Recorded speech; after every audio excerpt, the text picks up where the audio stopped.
મિત્રો સૌ પહેલાં તો આપ સૌનું મારા યુટ્યુબ ચેનલ પર ખૂબ ખૂબ સ્વાગત છે। આજે મારા માટે મેં આ વિડીયો થોડો ખાસ છે કારણ કે આ મારા ચેનલ પરનો પહેલો લોંગ વિડીયો છે। અત્યાર સુધી મેં માત્ર શોર્ટ્સ જ અપલોડ કર્યા હતા, પરંતુ ઘણા લોકોની રિક્વેસ્ટ હતી કે કેક ડેકોરેટિંગની કમ્પ્લીટ પ્રોસેસ સાથે એક ડિટેલિંગ વિડીયો પણ શેર કરું। તો આજે મેં વિચાર્યું કે ચાલો એકદમ શરૂઆતથી લઈને ફાઇનલ કેક રિવીલ સુધીની આખી પ્રોસેસ તમારી સાથે શેર કરું। જો ક્યાંક મારી વાત કરવામાં કે વિડીયો બનાવવામાં કોઈ નાની મોટી ભૂલ થાય તો યુટ્યુબર તરીકે મને જરૂર સપોર્ટ કરજો। મારું એક જ ગોલ છે કે હું પણ જે શીખી છું તે પણ એક્સપિરિયન્સ મને બેકિંગમાં મળ્યો છે એ બધું સરળ રીતે તમારી સાથે શેર કરું। જો મારી એક પણ ટીપ તમારા કામમાં આવે તો મને ખરેખર ખૂબ જ ખુશી થશે। તો હવે વધારે વાતો નહીં કરીએ અને ચાલો શરૂ કરીએ આજનો બ્યુટીફુલ ચોકલેટ કેક। સૌથી પહેલાં મારી પાસે રેડી ચોકલેટ સ્પોન્જ છે જે મેં પહેલેથી બેક કરીને કમ્પ્લીટલી કૂલ થવા દીધો છે।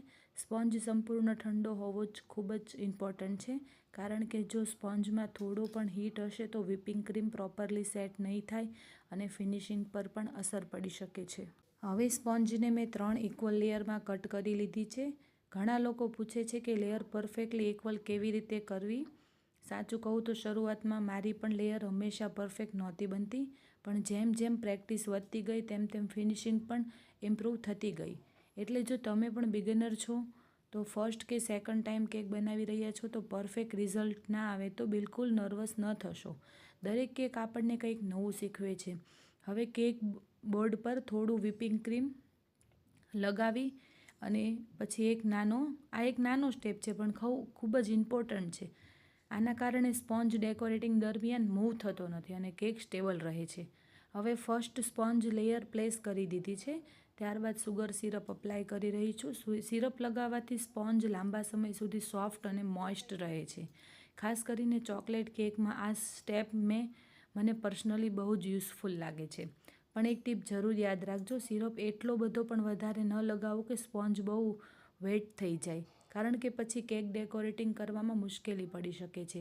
હવે ચોકલેટ વિપિંગ ક્રીમ એડ કરી રહી છું અને ક્રીમ સ્પ્રેડ કરતી વખતે એક વાતનું ધ્યાન રાખવું કે આખી લેયર એવરીવેર ઓલમોસ્ટ ઇક્વલ હોવી જોઈએ। જો એક સાઈડ વધારે ક્રીમ હશે અને બીજી સાઈડ ઓછી હશે તો કેક થોડો ટિલ્ટ થઈ શકે। હવે પેલેટ નાઇફની મદદથી ક્રીમને સ્મૂથ કરી રહી છું। શરૂઆતમાં મને પણ સ્મૂથનિંગ ફિનિશિંગ કરવામાં ઘણો ટાઈમ લાગતો હતો।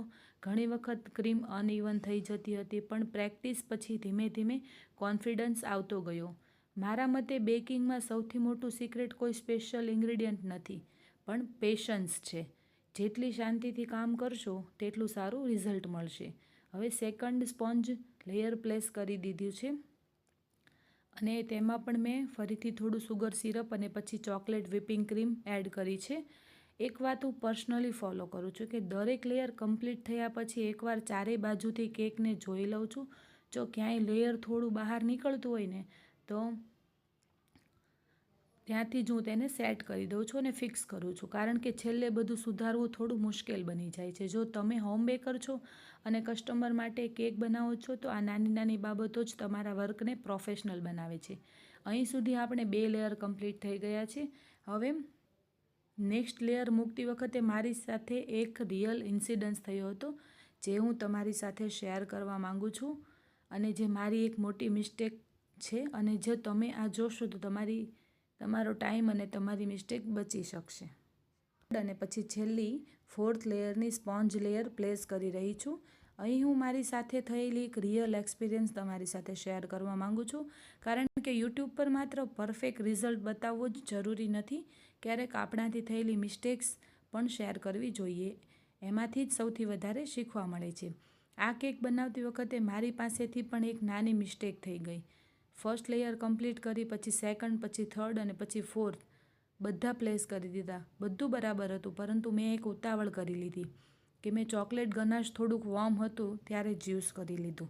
એ સમયે મને લાગ્યું કે કોઈ પ્રોબ્લેમ નહીં આવે, પણ થોડા જ સમયમાં મેં નોટિસ કર્યું કે કેક થોડો અનસ્ટેબલ થવા લાગ્યો, લેયર્સમાં થોડુંક મૂવમેન્ટ આવવા લાગ્યું। શરૂઆતમાં મને પણ થોડું ટેન્શન થયું, ખાસ કરીને જ્યારે તમે આખી મહેનતથી કેક બનાવી હોય અને અચાનક આવું થાય તો ત્યારે થોડી ચિંતા તો થાય જ ને।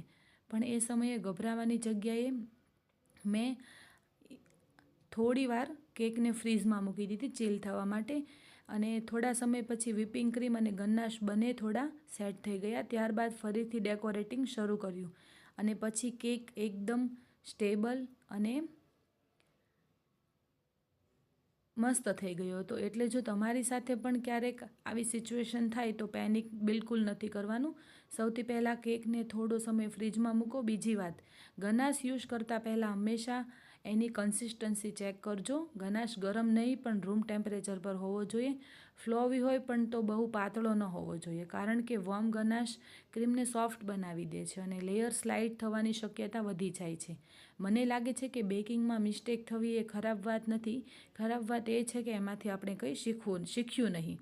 આજે હું આ વાત એટલા માટે શેર કરી રહી છું કે કદાચ આ મિસ્ટેકથી તમારો સમય અને મહેનત બધું બચી જાય. હવે કેક સારી રીતે સ્ટેબલ થઈ ગઈ છે, એટલે હવે આપણે આગળ ખૂબ આરામથી કામ કરી શકશું. હવે આખી કેક પર ક્રમકોટ આપી દીધું છે. ક્રમકોટનો પર્પઝ એ છે કે સ્પોન્જના બધા ક્રમ લોક થઈ જાય અને ફાઇનલ કોટિંગ એકદમ સ્મૂથ આવે. ક્રમકોટ કરતી વખતે પરફેક્શન પાછળ ભાગવાની જરૂર નથી, માત્ર બેઝ તૈયાર કરવાનો છે.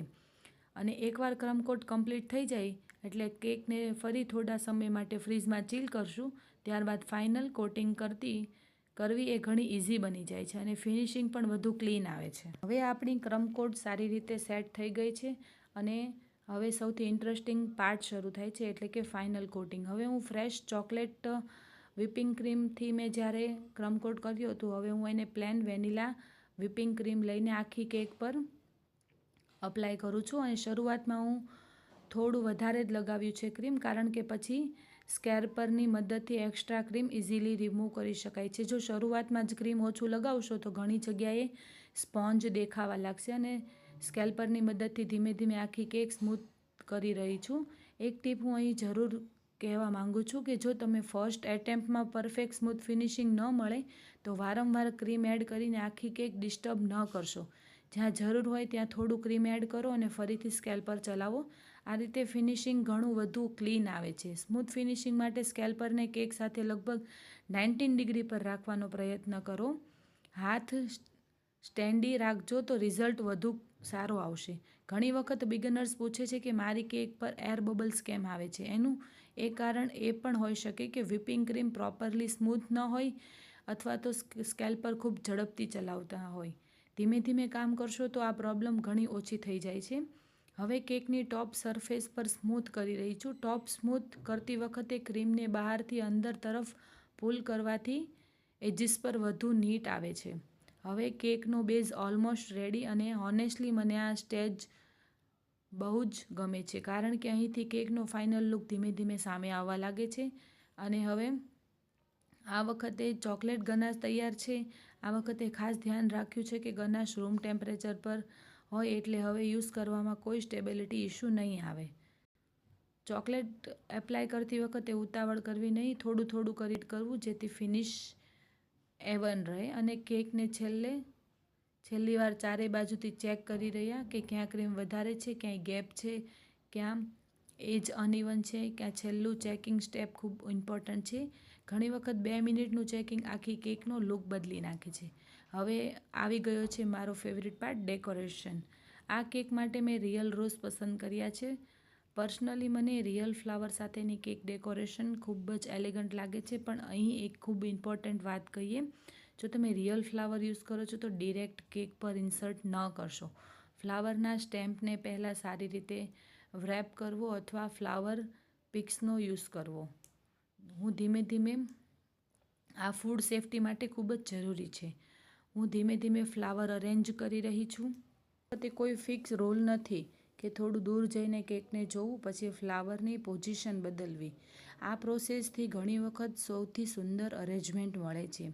આ માટે કેક ડેકોરેટિંગ એટલે માત્ર ક્રીમ લગાવવું નહીં, પણ ક્રિએટિવિટી બતાવવાની પણ એક તક છે. દરેક કેક લઈને કંઈક અલગ હોય છે અને એ જ બેકિંગને સ્પેશિયલ બનાવે. આપણી ચોકલેટ કેક સંપૂર્ણ તૈયાર થઈ ગઈ છે. સાચું કહું તો જ્યારે પણ કોઈ કેક કમ્પ્લીટ થાય છે ત્યારે જે સેટિસ્ફેક્શન મળે છે તે શબ્દોમાં એક્સપ્લેન કરવું થોડું મુશ્કેલ છે. શરૂઆતમાં સ્પોન્જ, પછી લેયરિંગ, ક્રીમ, ગનાશ, સ્મૂથનિંગ અને છેલ્લે જ્યારે આપણી આખી કેક તૈયાર થાય છે ત્યારે આખી મહેનતનું રિઝલ્ટ સામે દેખાય છે. તો ચાલો આ બ્યુટીફુલ કેકને એકવાર ચારે બાજુથી પ્રોપર રીતે જોઈએ. મને પર્સનલી આ ફ્લાવર અરેન્જમેન્ટ ખૂબ જ ગમે છે. રિયલ રોઝના કારણે કેકને એક એલિગન્ટ અને પ્રીમિયમ લુક મળ્યો છે. ચોકલેટનો રીચ કલર અને ફ્લાવરનો સોફ્ટ લુક એકબીજાનો ખૂબ જ સુંદર રીતે કોમ્પ્લિમેન્ટ કરે છે. હવે હું થોડા ક્લોઝઅપ શોટ્સ પણ લઈ કે જેથી તમને કેકની ફિનિશિંગ, ટેક્સચર અને ડિટેલ સારી રીતે જોવા મળે. જો તમે પણ ઇન્સ્ટાગ્રામ કે યુટ્યુબ માટે કેકના ફોટો લો છો તો એક નાની ટીપ આપું. નેચરલ લાઇટમાં ફોટો લેવાનો પ્રયત્ન કરજો. જો ડે લાઇટ અવેલેબલ હોય તો એની સામે કેક રાખીને ફોટો લેશો તો કલર વધારે નેચરલ અને બ્યુટીફુલ દેખાશે. બેકગ્રાઉન્ડ જેટલું સિમ્પલ હશે કેક તેટલો હાઇલાઇટ થશે. ઘણી વખત ઓછું ડેકોરેશન જ સૌથી એલિગન્ટ લાગે છે.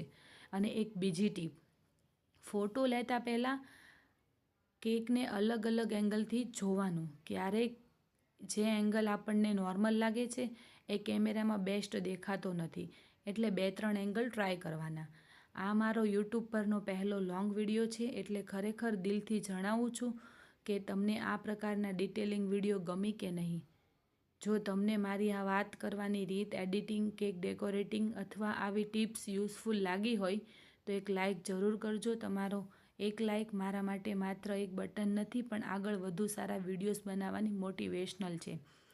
અને જો તમે મારા ચેનલ પર નવા હો તો સબસ્ક્રાઈબ કરવાનું ભૂલતા નહીં, કારણ કે હવે આગળ પણ હું આવી જ રીતે complete cake decorating video, baking tips, beginner friendly tutorial અને મારા રિયલ એક્સપિરિયન્સ તમારી સાથે શેર કરતી રહીશ. Okay, by.